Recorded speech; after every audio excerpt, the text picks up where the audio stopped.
Hi, everyone. This is Dr. Cheryl Selkman, and welcome to The Love Code.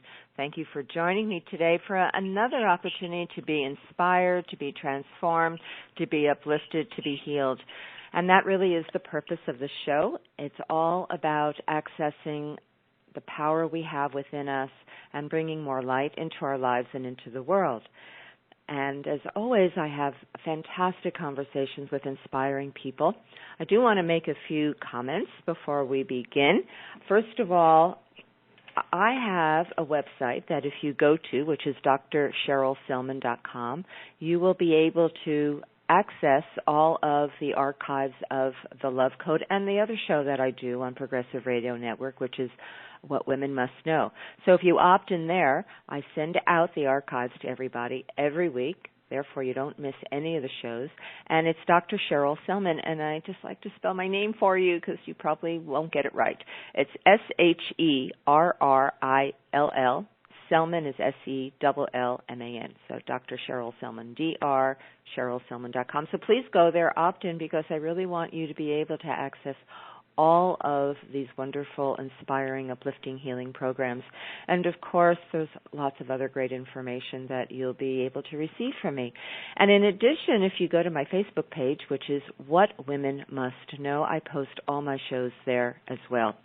Progressive Radio Network now has a new service, and it's a voicemail line. If you call in, you can leave a comment for me. You can leave a question for me. You can give me feedback of amazing transformations and healings that's happening as you listen to the show and put into practice some of the tools and strategies that we're sharing on the show. So this is the number.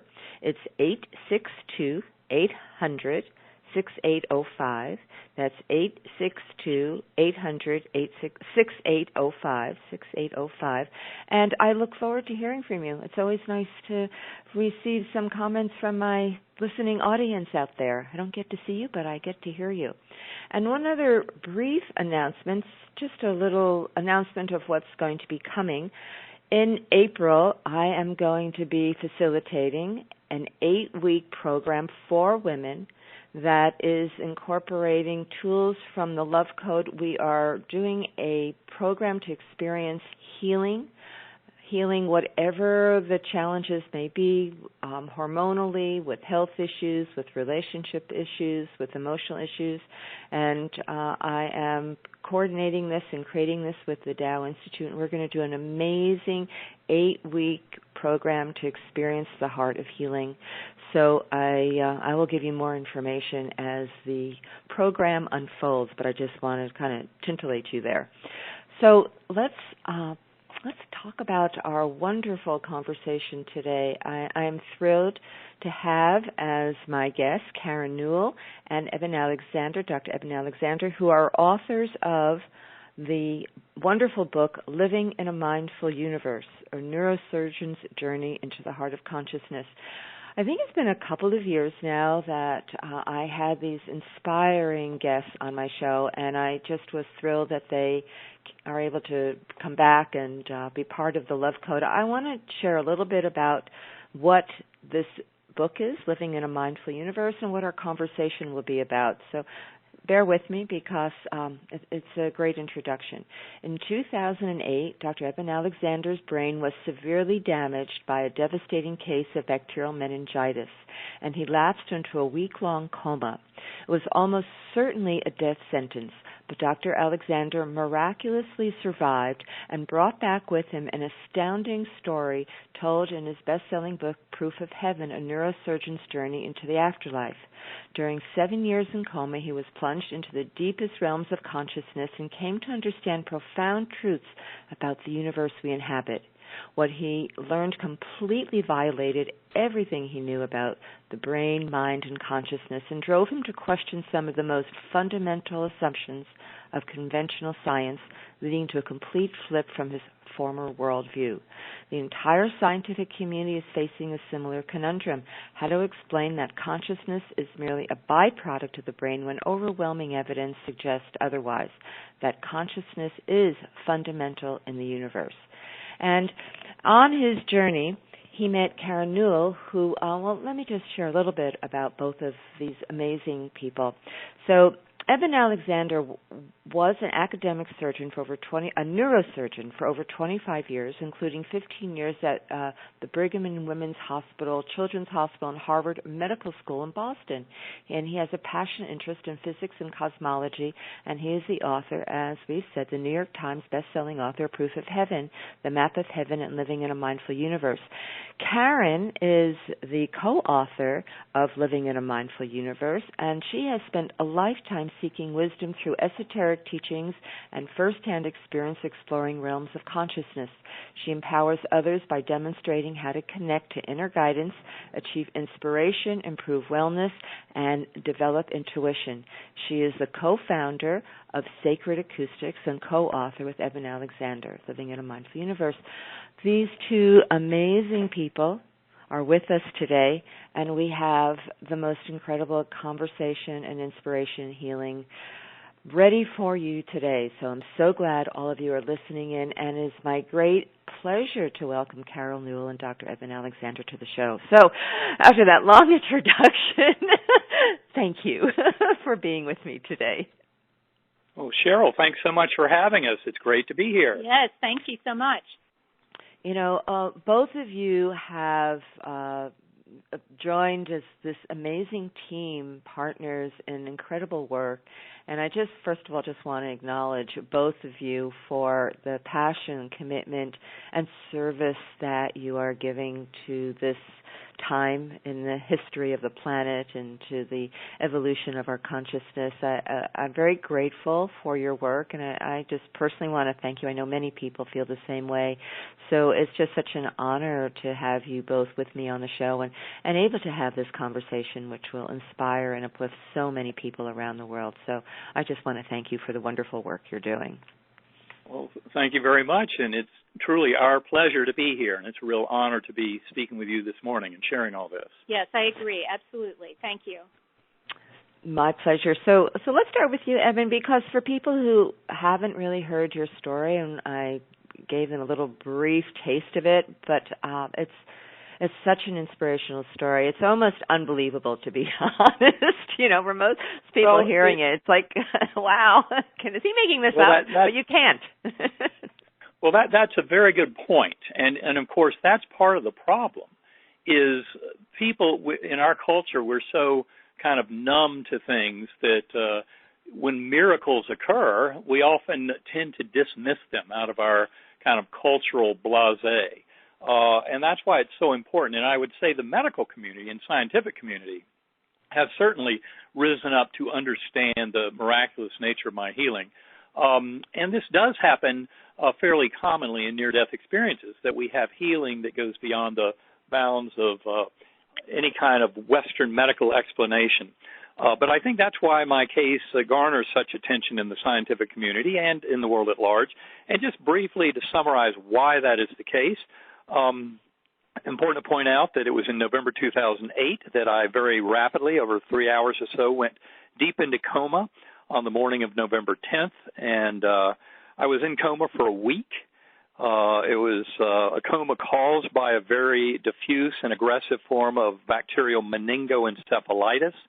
That is, this rare aggressive bacteria, E. coli, was attacking the surface of my brain through all 8 lobes, so that my doctors had evidence from my neurologic exams, from the CT and MRI scans, and from the lab values that I had an extremely severe case of bacterial meningoencephalitis. And because of its very nature, that disease attacks the neocortex. That's the human part of the brain.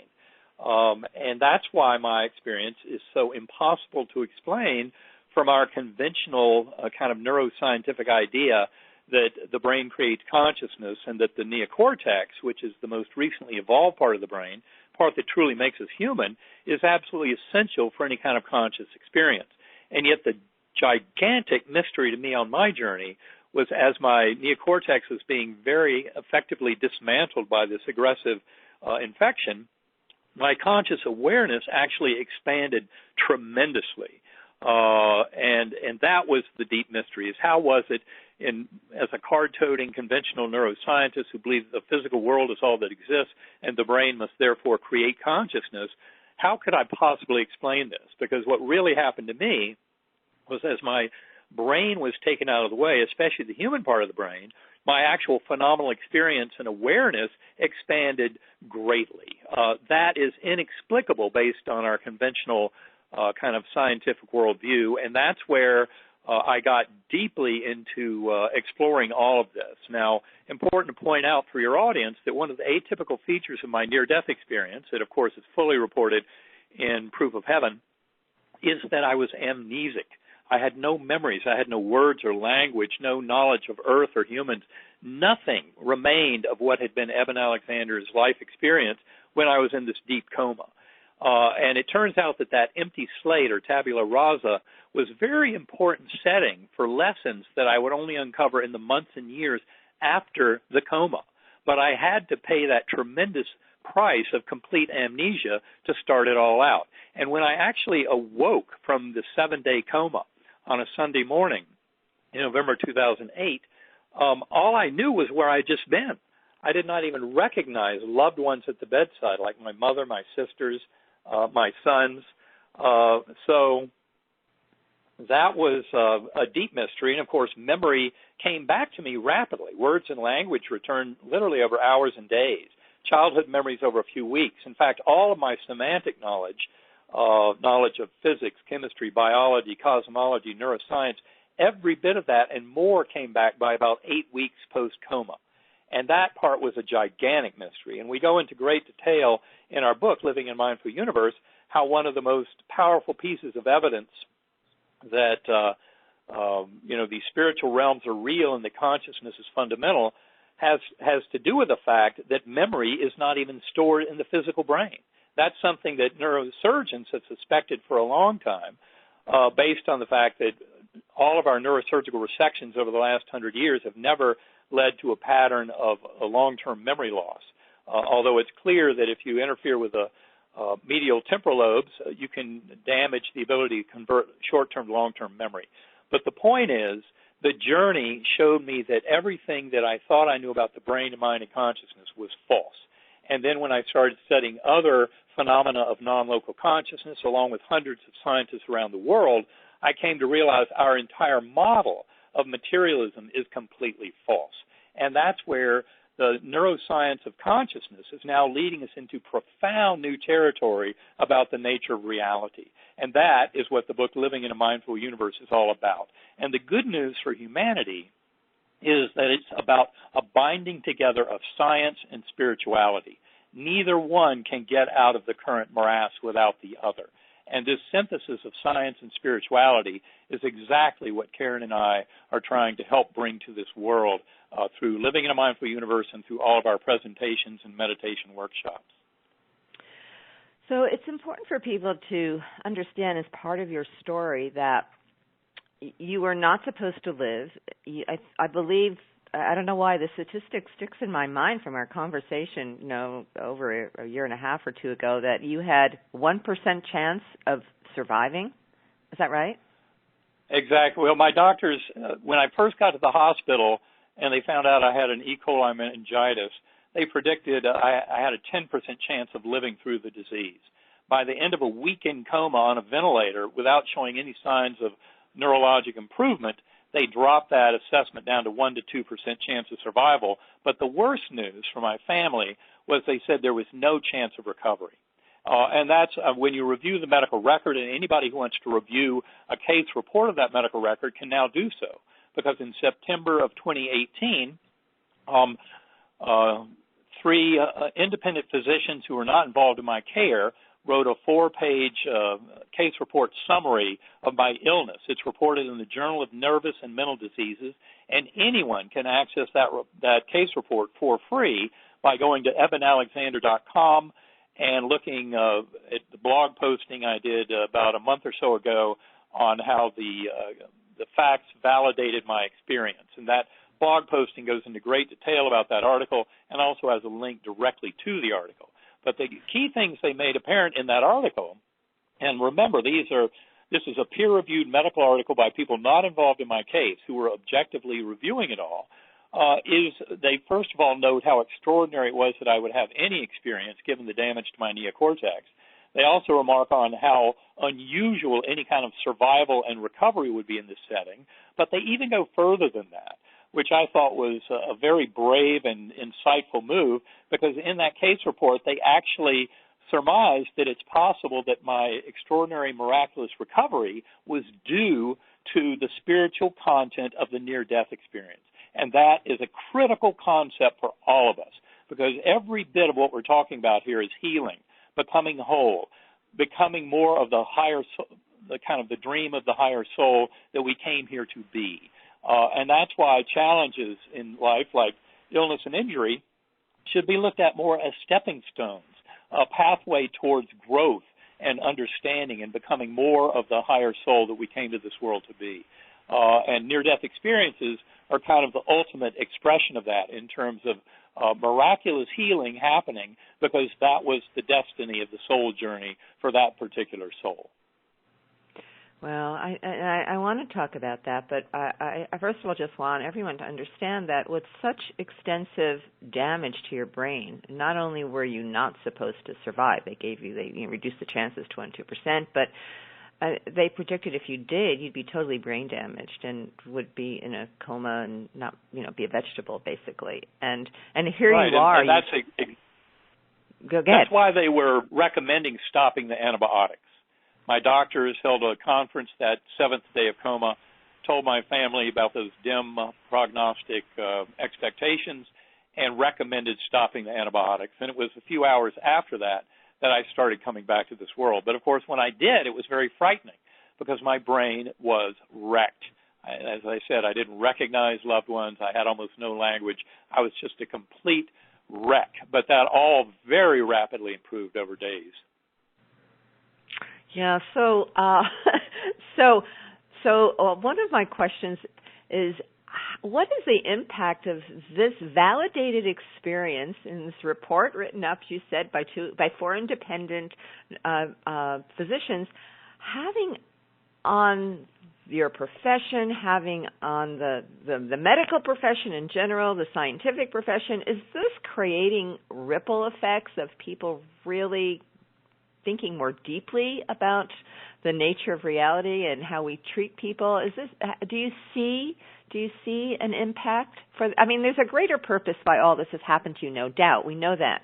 So I'm just curious if you're recognizing how this may be transforming the scientific worldview right now. I would say that Karen and I see a tremendous amount of scientific support and interest in this evolution. It turns out part of the issue is it hinges very deeply in the mystery of the measurement paradox in quantum physics, which physicists have struggled with for more than 80 years. But to come to any kind of answers to those kind of really deep questions, we need a much better idea of what consciousness is and what's the relationship between brain and mind.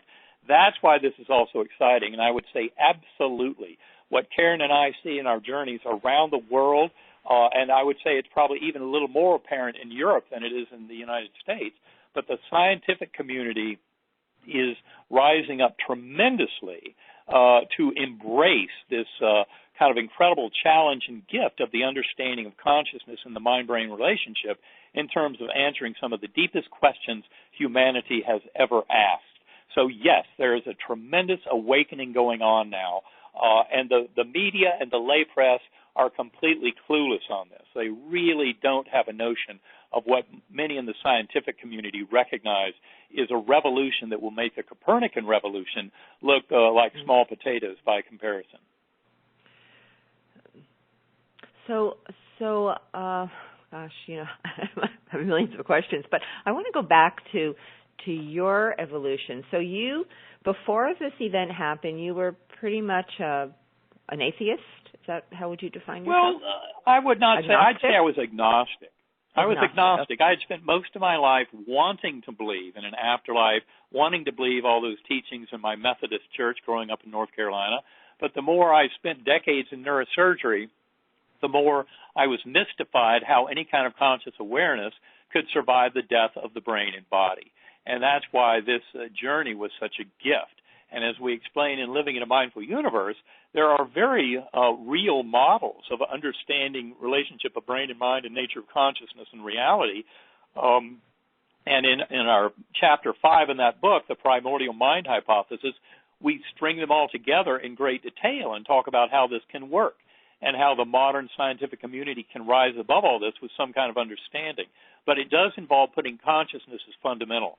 And that's where I say that Karen's work is so absolutely essential. As the co-founder of Sacred Acoustics, she is the one who's actually bringing tools to this world in the form of differential frequency brain entrainment and Sacred Acoustics tones for deep meditative practice that are truly revolutionary. But I would like to just jump in here and say that Eben has absolutely transformed from that agnostic to one who absolutely believes that we're all connected. You kind of lost that thread. Right, and of course the other part of that I think is so important is in this era when people are debating, is there a God or is God dead or what have you, what I'll point out is this neuroscience of consciousness and philosophy of mind that is now emerging at the leading edges of scientific investigation very strongly supports the reality of a loving personal God. And that much of that data comes from the near-death experience world, but when you look at it, especially in the setting of broader data and analysis supporting the reality of non-local consciousness and that deep mystery of the measurement paradox in quantum physics, it turns out that this evolving model of reality not only allows for the reality of a spiritual universe and a God and an afterlife and reincarnation, but in many ways insists on it all. So it's a tremendous gift to humanity. One more thing, and then I actually want to bring in Karen.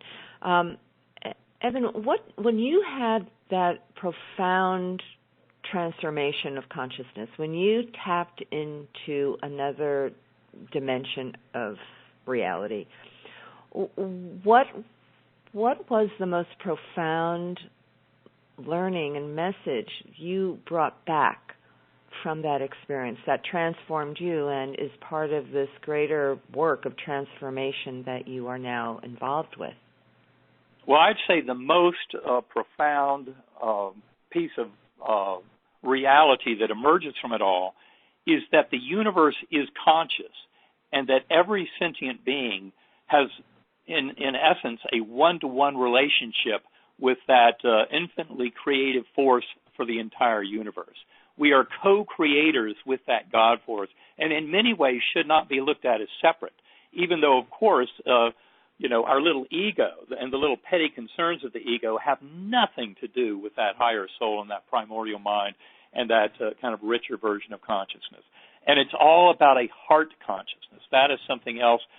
Karen was a tremendous spiritual mentor to me after we met in November 2011, but one of the most beautiful features of what she showed me about this deep reality that I've come to learn through years of experience in meditation is of that binding force of love and how it has infinite power to heal, and it's all really about a heart consciousness.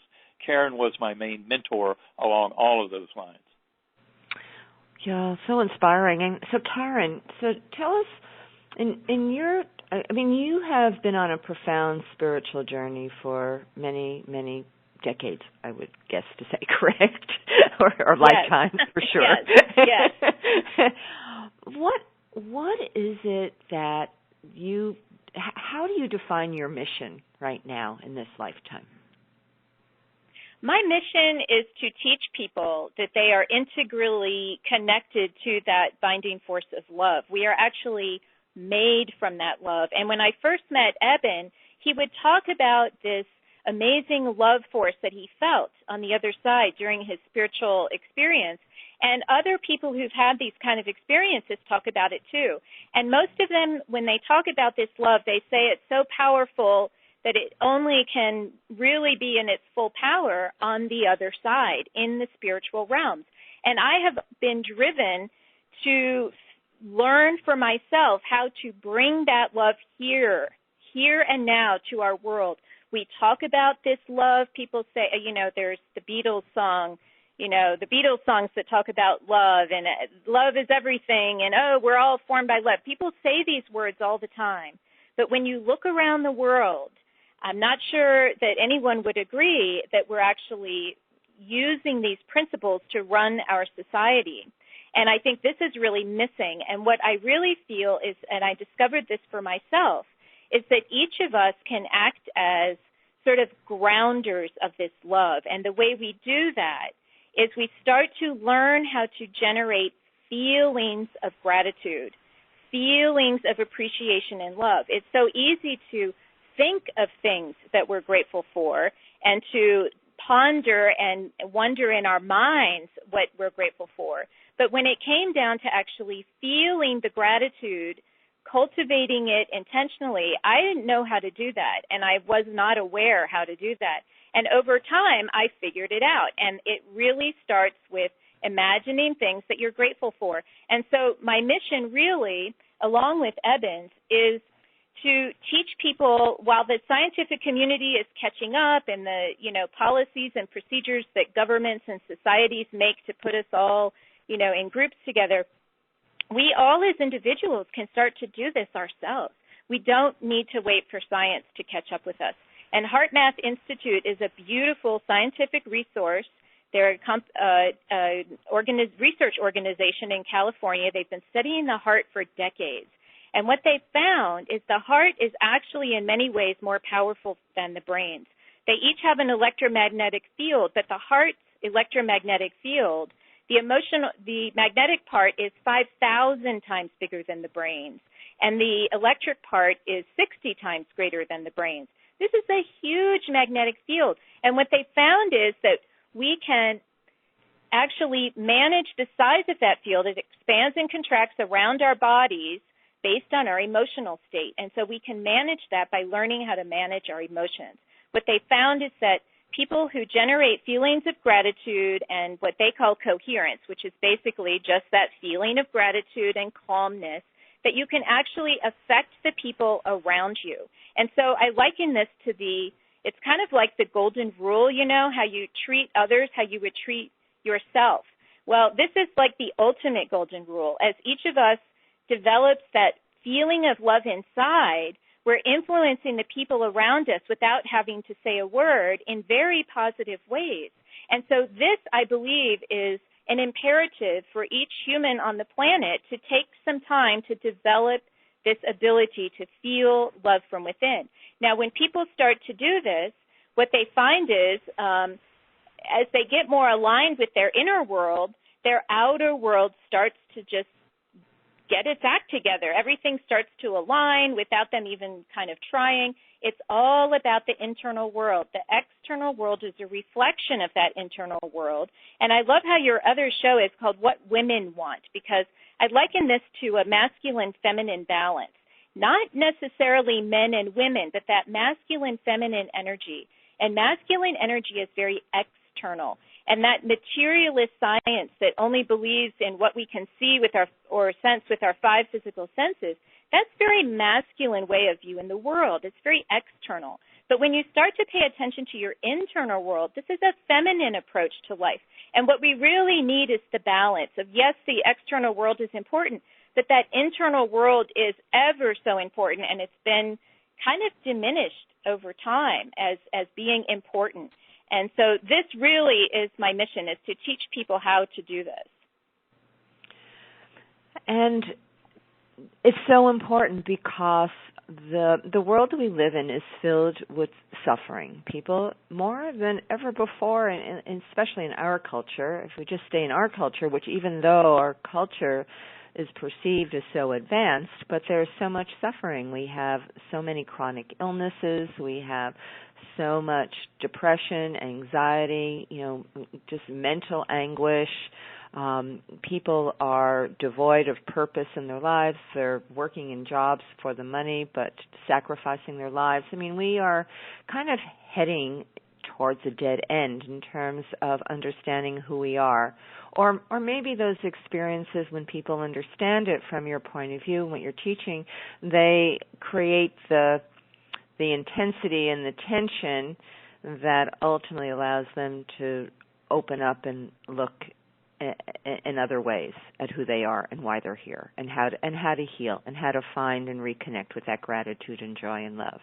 It's time we did that. I mean, this right, you know. And that suffering you're speaking of is actually a symptom of that diminishment of the inner world.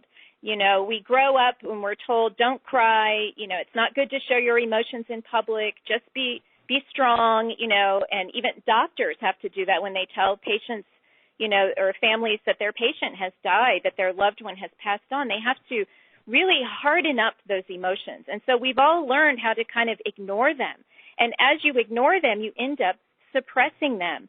And you don't learn how to process those emotions. And so it turns into this anxiety and depression that we see.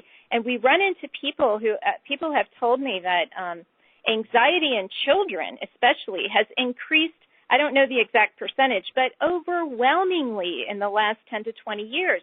Children did not used to be anxious. And now it's very common for children to have symptoms of anxiety. And so often the solution is for medical professionals to give these people substances, drugs to help them out.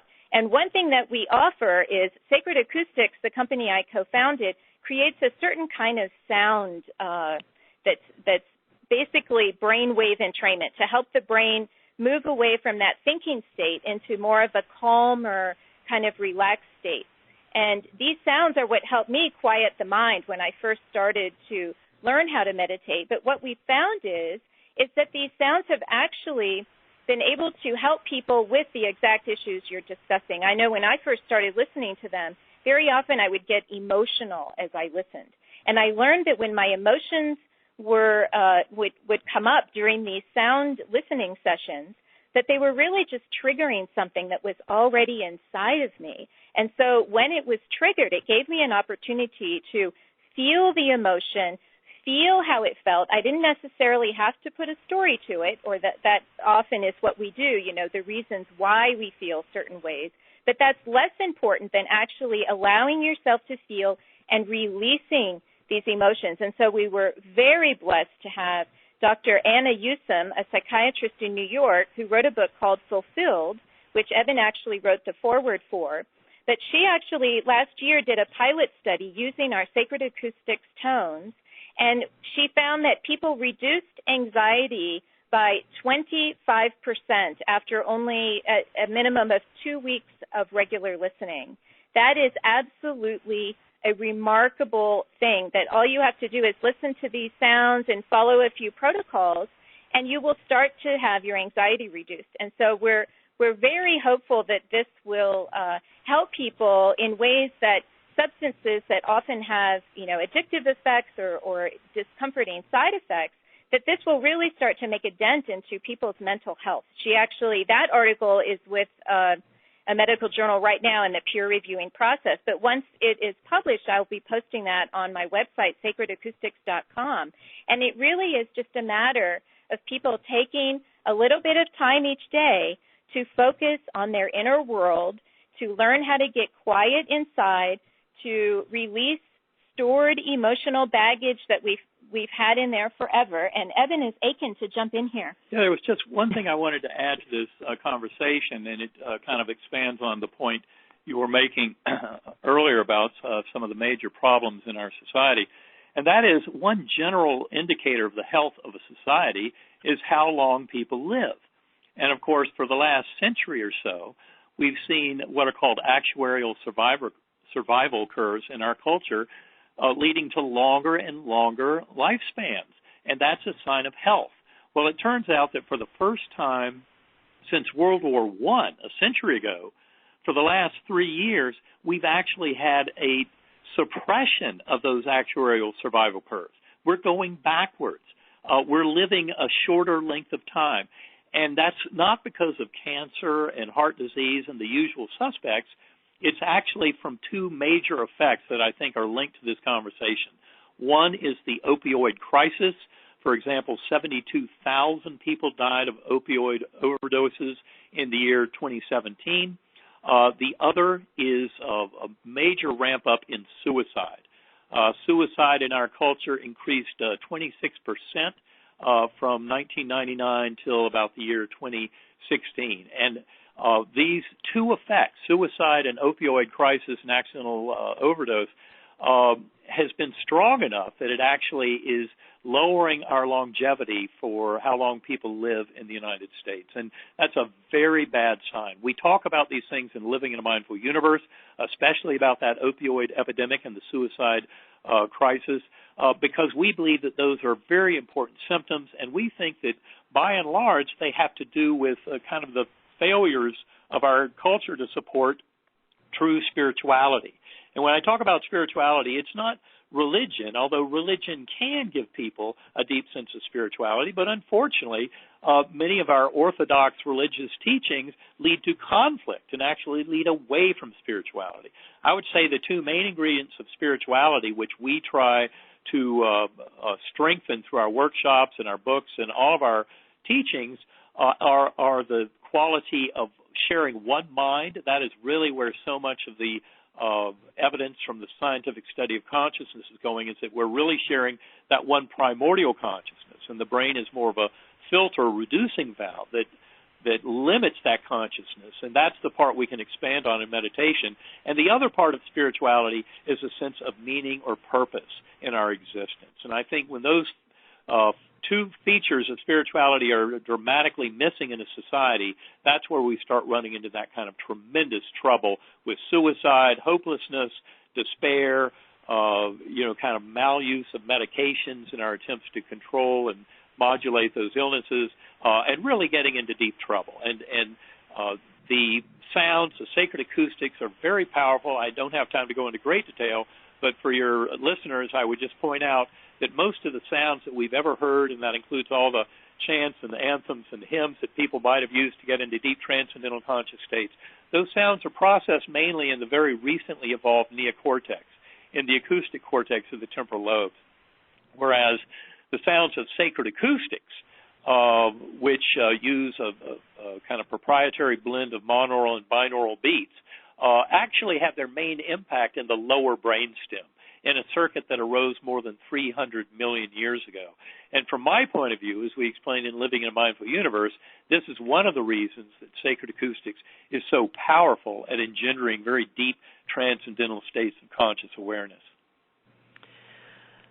So a couple of thoughts come to mind. Number one, when people are dealing with suffering in whatever form, it's really a call to wake up, to shift consciousness, to find within themselves a deeper connection that can free them, can reconnect them to who they are, so they can transform their life, their health, their situations. I mean, that's, it's taking people to a place where, in a sense, they are, they've hit the wall, so they have to wake up.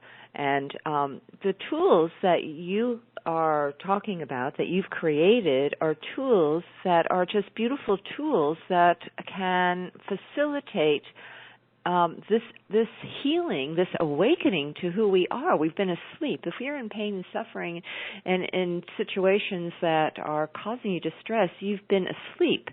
And it's time to wake up, because when you wake up, you can heal and totally transform your life.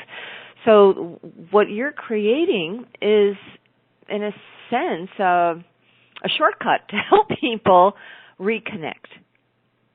Absolutely, it's a shortcut. I know when I would hear this word meditation, I was very threatened by it, because I thought I would have to sit in a cave in a robe and, not eat food for 7 days or something.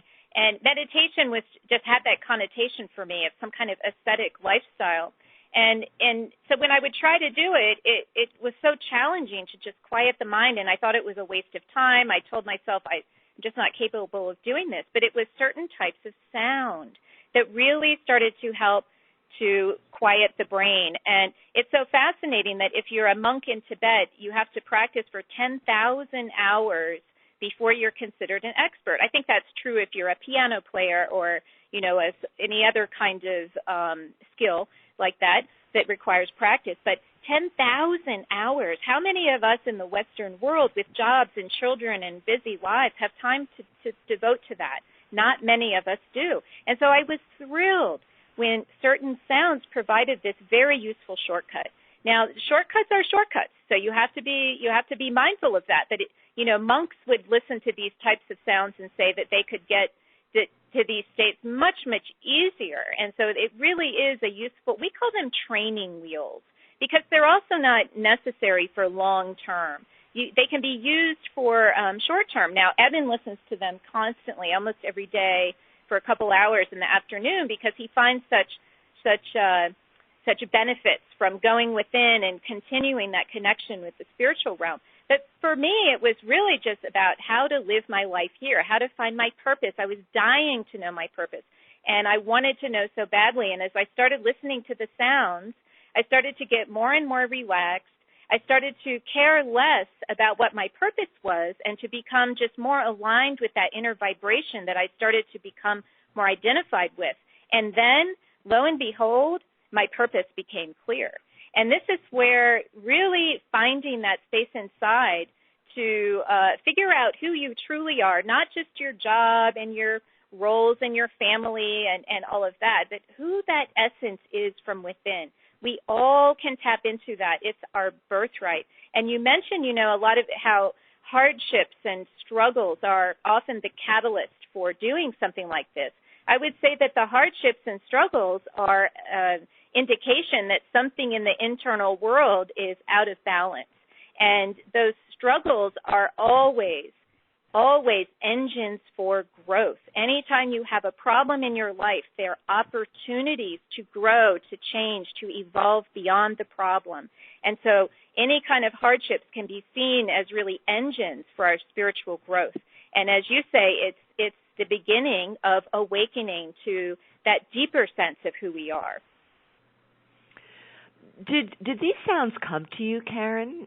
Is that how this was created? Did you hear them? No, these sounds are based on something loosely called binaural beats, and it was originally discovered in the 70s by an engineer, actually. So a very non-spiritual source discovered these tones, and so they were created by an engineer. And what they are designed to do is to bring the brain from the beta state, which when measured with an EEG is roughly 12 to 30 hertz, the electric signal that comes out of the brain.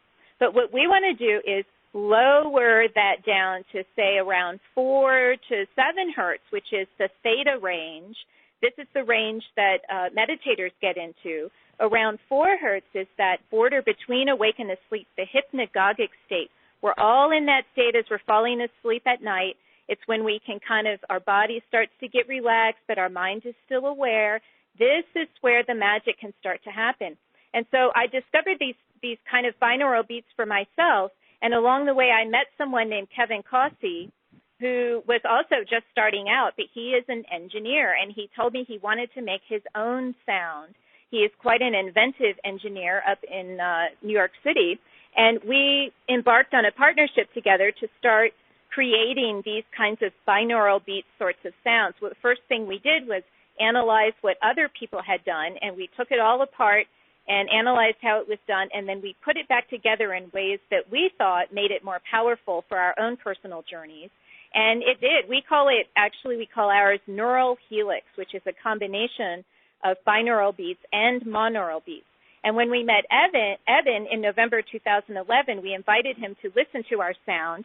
He found them to be so useful that he started using them to revisit his spiritual realms, and he invited me to start teaching others how to use them. And so it's a very long, complicated story, which partially gets told in Living in a Mindful Universe. But we now work together, Eben and I, to teach people, and Kevin and I create the actual tones together.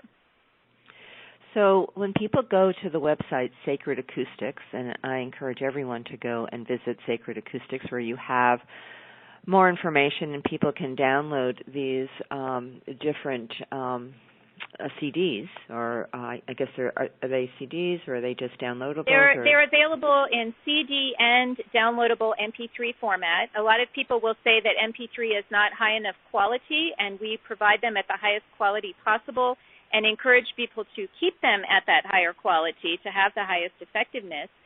Look on our website, sacredacoustics.com, for a link to the free download. Enter your email. We'll send you a 20-minute file that can be used on a daily basis.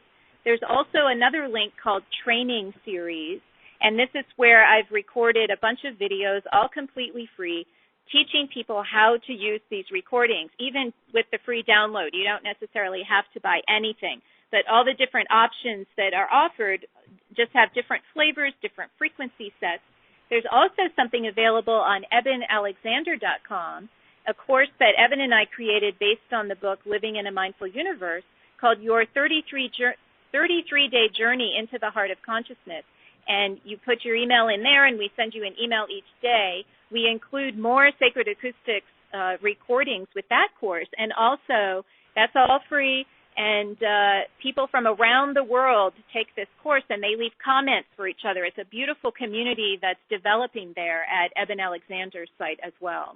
And the only other thing I'd like to add is just a word of caution to people, is that these tones really do demand significant bandwidth. And the problem is, if you listen to something that's called binaural beats off of YouTube or off out of the iTunes store, etc., because of forced compression in those modalities, you're often not getting the power that comes with a full audio file. So one does have to be a little cautious, and I wouldn't pass judgment on anything, any binaural beats, if they just came off of YouTube or out of iTunes, because they've probably been compressed and therefore inactivated. Yeah, not all binaural beats are created equal, so be careful with that. Yeah, so you know, there's you have to really get the real deal in order to receive the benefits. And you know, I'm on your Sacred Acoustics site now, so you've got several choices: Foundation Series, the Heart Center, the Love Body, and Whole States. Where do people begin if people want to experience? Yeah, there's also a page on this. There's also a page on the site called I Want To. And if you go to that page, it's under one of the drop-down menus. I forget which one. You'll go to that page, and there we'll list, depending on your goals, different places to start, because there's many places to start. And it depends really on where you are in your process, if you're experienced with this or not. And so there we give a lot of guidance. And also, if people need further guidance after reading all of that information, our contact form comes directly to me, and I'm happy to answer any further questions along those lines. But Whole States is a wonderful place to start, as well as Heart Center. It really just depends on your personal goals, and that list should help people out quite a lot. Well, you're pretty thorough what you're doing in helping to guide people. You know, you have a quote on the site that I really love. It's by Hazrat Inayat Khan, who's a great Sufi. The knower of the mystery of sound knows the mystery of the whole universe. That's and you know, sound is made of vibration. And even scientists will tell you that everything is a vibration, including the tables and the houses around us. It's all different vibrating strings of energy, and sound is one aspect of that. So, yes, beautiful quote. Thank you for reading that. It's a beautiful quote. And so, first of all, I want to encourage people to visit Sacred Acoustics, because you can download for free a short, I think, 20-minute clip of one of the recordings, so people can just begin to experience and have a 20-minute meditation. You've got to jump in and do something. If you do what you've always done, you'll get what you've always gotten, is one of my favorite sayings. So if people are at a place where they need healing, transformation, answers, just want to reconnect, you have to spend time doing some practice, and this is a beautiful practice for people to do. It's very simple, and you're offering it for free. If people want to go deeper, then Karen has the whole program laid out. And Eben, I think that's fantastic what you've created, what you and Karen have created on your site, your 33-day program. So people need to visit Eben Alexander. Let me just ask you this really, to me, profound question. In your spiritual work, in your mission in life, what are we on the verge of? What is happening at this point in the history of humanity, in your experience? Well, from my point of view, this is really kind of where we're supposed to be, looking back over 5,000 years of kind of human expansion of human understanding of the nature of the universe. Even though it looks like we have a very troubled world right now with all the political discourse and polarization, economic polarization, horrific damage to our climate through human activity, I mean, we're in a really tough place. And yet, in many ways, I see this awakening that Karen and I talk about in Living in a Mindful Universe as inevitable. And it's a great gift to humanity. It's kind of what we owe ourselves for having put up with, a lot of kind of nonsensical thinking over a long period of time. And so it really is high time for humanity to wake up. I really feel like the alternative to waking up is that we won't even survive. We're really in deep trouble with our the climate and some of those other issues.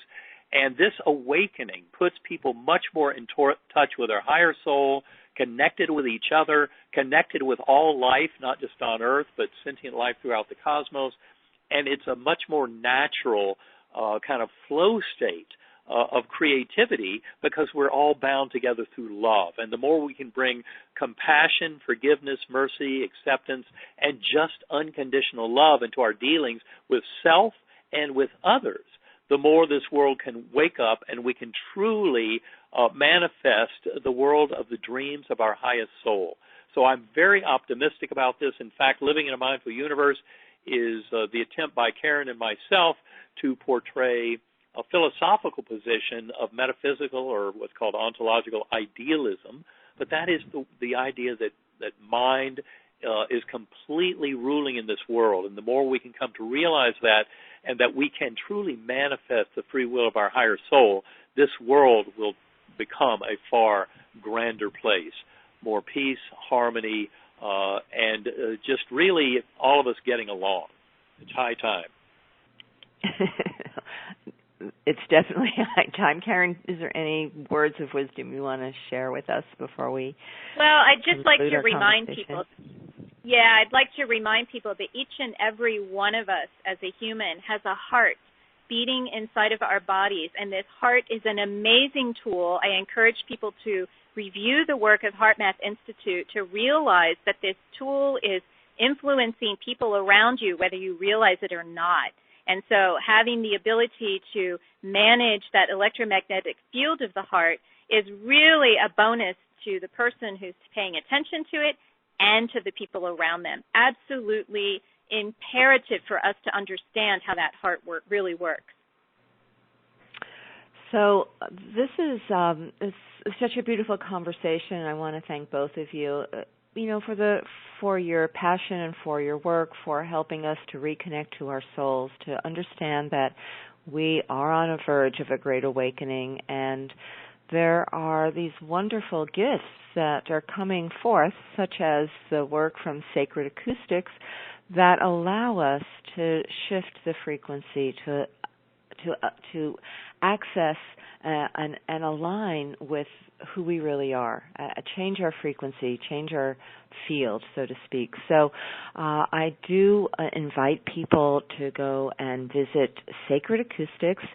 If you get the archive to this show, which I will be sending out if you opt into Dr. Cheryl Selman or go to my Facebook page, which is What Women Must Know, we will have a link to get that free download, or if you just visit directly, sacredacoustics.com, you'll get the download to a 20-minute healing sound frequency recording. And if you visit Dr. Eben Alexander, the website, which is, let me just see here, it is ebenalexander.com, E-B-E-N, ebenalexander.com. You can access the 33-day course. Both of you are so inspiring, and I just want to thank you again for being on the show, for reminding us how powerful we are and how important it is for us to wake up and reconnect to the truth of who we are, to realign with our soul. It's really the greatest work that we are doing right now at this point in the evolution of humanity and our consciousness. So you two are playing a big role, and I just am very grateful for all that you're doing. So thank you again for being on the show. Well, thank you so much, and thank you, of course, for all the work that you're doing to get this out there. That's a really important role that you're playing. Yeah, we're all in this together. We all have our unique gifts, and every single person's unique gift is also crucial to our very survival. So, yes, thank you.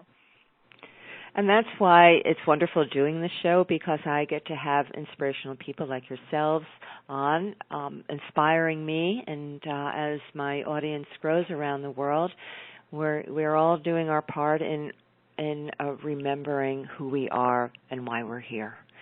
So I want to thank both of you again, Dr. Eben Alexander and Karen Newell, for being my guests today.